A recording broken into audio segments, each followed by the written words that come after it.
Mobile द्या. पानं विनत पडत तर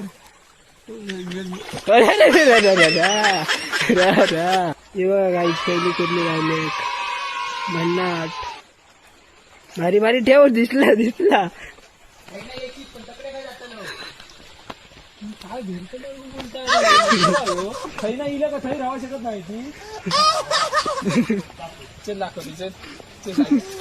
काय केलं रे? काय बनवलं कोणी? मी. टमाट्यावाल्या. अरे टमाटर नाही चालेल.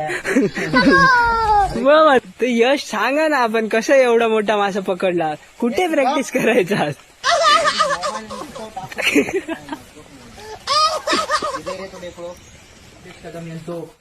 फिशिंग रॉड काढलेलो असाय मी. अच्छा ठीक है समझ गया. मला घरी आपोआप याच्याकडे इली.